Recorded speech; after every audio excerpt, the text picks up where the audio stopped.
So hello everyone, welcome back to my channel. तो आज की इस वीडियो में हम बात करने वाले हैं भारत पाकिस्तान के बीच संबंधों और उन मुद्दों के बारे में जिनकी वजह से दोनों ही देशों के बीच में संबंध खराब हुए हैं। जिसके अंदर हम बात करेंगे भारत पाकिस्तान के बीच हुए युद्धों के बारे में और उन युद्धों के बाद जो युद्ध समझौते हुए हैं उनके बारे में। साथ ही साथ आज के इस वीडियो में हम डिस्कस करेंगे कि पाकिस्तान के आतंकवादी हमलों के बारे में और उन पर भारत की क्या प्रतिक्रियाएं रही है इसके बारे में। तो आज की ये वीडियो आप सभी स्टूडेंट्स के लिए काफ़ी इंपॉर्टेंट होने वाली है, क्योंकि आप किसी भी गवर्नमेंट एग्जाम की तैयारी कर रहे हो या फिर स्कूल लेवल या कॉलेज लेवल एग्जाम की तैयारी कर रहे हो, ये टॉपिक आपके हर एक एग्जाम में पूछा जाता है। तो आइए इस वीडियो को स्टार्ट करते हैं और इन सभी टॉपिक्स को डिटेल में समझते हैं। तो आइए सबसे पहले हम डिस्कस कर लेते हैं भारत पाकिस्तान के बीच संबंधों के बारे में। तो जैसा कि आप जानते हैं कि भारत और पाकिस्तान के बीच में जो तनावपूर्ण संबंध है वो आज से ही नहीं है, बहुत लंबे समय से हैं, जिसके अंदर बहुत से ऐसे मुद्दे हैं जिन्होंने दोनों ही देशों के बीच में तनाव को बढ़ाया है, जिसमें कश्मीर मुद्दा, सीमा विवाद, आतंकवाद, राजनीतिक अस्थिरता और जल संसाधनों का बंटवारा जैसी समस्याएं शामिल हैं, जो कि दोनों ही देशों के बीच में तनाव को और भी ज़्यादा बढ़ा देती है। और ये तनावपूर्ण संबंध आज से ही नहीं है। जब 1947 में भारत पाकिस्तान का विभाजन हुआ था, जिसके परिणाम स्वरूप भारत और पाकिस्तान दो अलग अलग देश बने थे, तो ये बंटवारा तो हो गया, लेकिन इसी बंटवारे के दौरान जो सांप्रदायिक दंगे हुए, जो युद्ध हुए, उसकी वजह से दोनों ही देशों के लोगों के बीच में एक दूसरे के प्रति घृणा और अविश्वास की भावना पैदा हो गई। तो आइए अब डिस्कस कर लेते हैं भारत और पाकिस्तान के बीच में हुए युद्धों के बारे में। तो जो पहला युद्ध था वो 1947 से 48 के बीच में हुआ था। ये युद्ध 1947 में स्टार्ट हुआ था और 1948 तक चला था। तो विभाजन के तुरंत बाद कश्मीर मुद्दे को लेकर भारत और पाकिस्तान दोनों देशों के बीच में ये पहला युद्ध था, जिसमें पाकिस्तान के सैनिकों ने कश्मीर के एक बड़े हिस्से पर अनाधिकृत रूप से कब्जा कर लिया था, जिसे आज हम पीओके यानी कि पाकिस्तान ऑक्यूपाइड कश्मीर के नाम से जानते हैं। और ये जो कश्मीर मुद्दा है ये आज भी दोनों ही देशों के बीच में तनाव का मुख्य कारण बना हुआ है। तो आइए अब डिस्कस कर लेते हैं भारत पाकिस्तान के बीच हुए दूसरे युद्ध के बारे में, जो कि 1965 में हुआ था। तो भारत और पाकिस्तान के बीच में 1965 में गुजरात के कच्छ जिले में कच्छ के रण को लेकर ये दूसरा युद्ध था। तो आपको ये मैप दिखाई दे रहा होगा, इसके अंदर ये जो गुजरात है, गुजरात का जो ऊपरी हिस्सा है ये कच्छ है। तो इस हिस्से को पाकिस्तान अधिकृत करना चाहता था।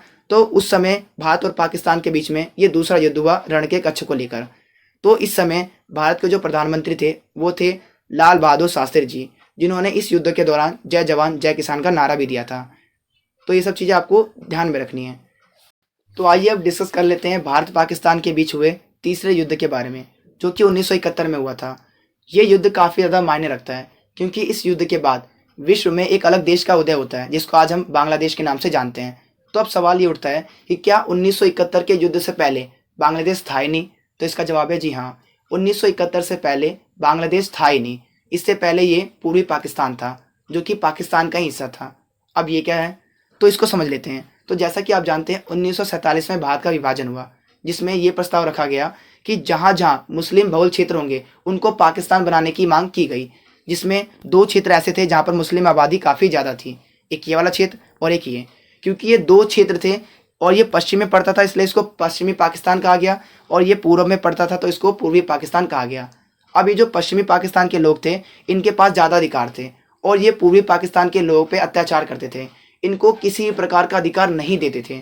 ऐसे में भारत सरकार ने इन पूर्वी पाकिस्तान के लोगों की सहायता के लिए पाकिस्तान के साथ अपना तीसरा युद्ध लड़ा, जो कि 1971 में लड़ा था। और ये युद्ध 3 दिसंबर 1971 को स्टार्ट हुआ था और 16 दिसंबर 1971 तक ये चला था, जिसमें पाकिस्तान की हार होती है और भारत की जीत होती है। और इसी जीत के साथ बांग्लादेश एक अलग देश के रूप में उभरता है। आई होप आपको समझ में आ गया होगा। तो आइए अब हम बात करते हैं भारत पाकिस्तान के बीच हुए चौथे युद्ध के बारे में, जो कि 1999 में हुआ था। इस युद्ध को कारगिल युद्ध के नाम से भी जाना जाता है। तो जुलाई 1999 में कारगिल युद्ध हुआ, जो कि भारत और पाकिस्तान के बीच में होने वाला चौथा युद्ध था। ये जम्मू कश्मीर के कारगिल जिले में होने वाला युद्ध था, और इसमें भारतीय सैनिकों ने काफ़ी अपना पराक्रम दिखाया और इस मिशन का नाम रखा गया ऑपरेशन विजय।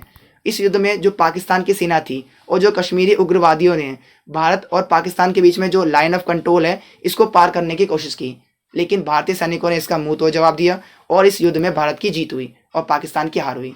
ये युद्ध लगभग 2 महीने तक चलता रहा। इस युद्ध में 3000 से भी ज़्यादा पाकिस्तानी सैनिकों की मृत्यु हुई, लेकिन दुर्भाग्यवश भारत के भी 527 से ज़्यादा भारतीय सैनिक शहीद हुए। आई होप आपको समझ में आ गया होगा। तो आइए अब डिस्कस कर लेते हैं भारत और पाकिस्तान के बीच हुए युद्ध समझौतों के बारे में। तो जैसा कि आप जानते हैं, भारत ने कई बार दोनों ही देशों के बीच में शांति और स्थिरता को बनाए रखने के लिए कई शांति समझौते किए हैं, लेकिन पाकिस्तान की ओर से हर बार शांति भंग करने के प्रयास किए जाते रहे हैं। तो आइए इन्हीं समझौतों के बारे में हम डिस्कस कर लेते हैं। तो सबसे पहले हम चर्चा करेंगे 1960 का सिंधु जल समझौता के बारे में। फिर हम डिस्कस करेंगे 1966 का ताशकंद समझौता। उसके बाद हम पढ़ेंगे 1972 का शिमला समझौता, और लास्ट में हम डिस्कस करेंगे 1999 का लाहौर घोषणा पत्र के बारे में। तो आइए इन सभी युद्ध समझौतों को डिटेल में जान लेते हैं। तो सबसे पहले हम बात करते हैं 1960 में हुए सिंधु जल समझौते के बारे में। तो नाम से भी आपको पता चल रहा होगा सिंधु नदी के बारे में, यानी कि ये जल बंटवारे को लेकर दोनों ही देशों के बीच होने वाला एक एग्रीमेंट है, जिसे वर्ल्ड बैंक ने 1960 में भारत और पाकिस्तान के बीच में ये समझौता करवाया था। और दोनों ही देशों के प्रधानमंत्री, उस समय भारत के प्रधानमंत्री थे जवाहरलाल नेहरू जी, और उस समय पाकिस्तान के प्रधानमंत्री थे जनरल अयूब खान। तो दोनों ही देशों ने इस एग्रीमेंट पे साइन किया। बेसिकली इस एग्रीमेंट में बताया गया था कि सिंधु नदी और उसकी जो 5 सहायक नदियां हैं, सतलुज, व्यास, रावी, चिनाब और झीलम, तो टोटल 6 नदियां हो जाती हैं। इस एग्रीमेंट में ये कहा गया था कि 3 नदियों के जल का पानी का इस्तेमाल पाकिस्तान करेगा और बाकी 3 नदियों के जल का पानी का इस्तेमाल भारत करेगा। तो इस समझौते के तहत ये कहा गया सिंधु, झीलम और चिनाब नदी का जो पानी है वो पाकिस्तान इस्तेमाल करेगा, और रावी, व्यास और सतलुज नदी के जल का इस्तेमाल भारत करेगा। तो ये था इस एग्रीमेंट में। तो आइए अब डिस्कस कर लेते हैं 1966 का ताशकंद समझौते के बारे में। तो जैसा कि मैंने आपको बताया था, 1965 में भारत पाकिस्तान के बीच में दूसरा युद्ध हुआ था, और उसके युद्ध के तुरंत बाद जब पाकिस्तान की हार हो जाती है और भारत की जीत हो जाती है, तो दोनों ही देशों ने शांति स्थापित करने के लिए एक समझौते पर हस्ताक्षर किया, जिसे कहा गया ताशकंद समझौता। ताशकंद बेसिकली एक जगह है जो कि उज्बेकिस्तान की राजधानी है। उज्बेकिस्तान जो कि एक देश है, उसकी राजधानी है ताशकंद। तो 10 जनवरी 1966 को भारत के उस समय के प्रधानमंत्री लाल बहादुर शास्त्री और पाकिस्तान के तत्कालीन प्रधानमंत्री जनरल अयूब खान के बीच में ये समझौता हुआ। और इस समझौते के तुरंत बाद, यानी कि अगले दिन ही 10 जनवरी को ये समझौता होता है, और 11 जनवरी को लाल बहादुर शास्त्री की अकस्मात मृत्यु हो जाती है। तो आई होप आपको ये समझ में आ गया होगा। तो आइए अब डिस्कस कर लेते हैं भारत और पाकिस्तान के बीच हुए तीसरे शांति समझौते के बारे में। तो जो तीसरा शांति समझौता था वो 1972 में हुआ था, जिसको शिमला समझौते के नाम से भी जाना जाता है। ये वही शिमला समझौता था जो 1971 के भारत पाकिस्तान युद्ध के बाद हुआ था। तो जैसा कि मैंने आपको बता रखा है, 1971 में भारत पाकिस्तान का युद्ध होता है, जिसमें पाकिस्तान की हार होती है और बांग्लादेश पाकिस्तान से अलग होकर एक नया देश बनता है। जिसके बाद भारत और पाकिस्तान दोनों ही देशों के बीच शांति को बनाए रखने के लिए 2 जुलाई 1972 को भारत के उस समय प्रधानमंत्री थी इंदिरा गांधी, और उस समय पाकिस्तान के प्रधानमंत्री थे जुल्फिकार अली भुट्टो। दोनों ही देशों ने शिमला समझौते पर हस्ताक्षर किया। तो आइए अब डिस्कस कर लेते हैं अगले शांति समझौते के बारे में, जो कि था 1999 का लाहौर समझौता। तो फरवरी 1999 में जो भारत के प्रधानमंत्री थे अटल बिहारी वाजपेयी, 1999 में, उस समय अटल बिहारी वाजपेयी ने पाकिस्तान के साथ अच्छे संबंध बनाने के लिए पाकिस्तान के प्रधानमंत्री नवाज शरीफ के साथ एक शांति समझौते पर हस्ताक्षर किया।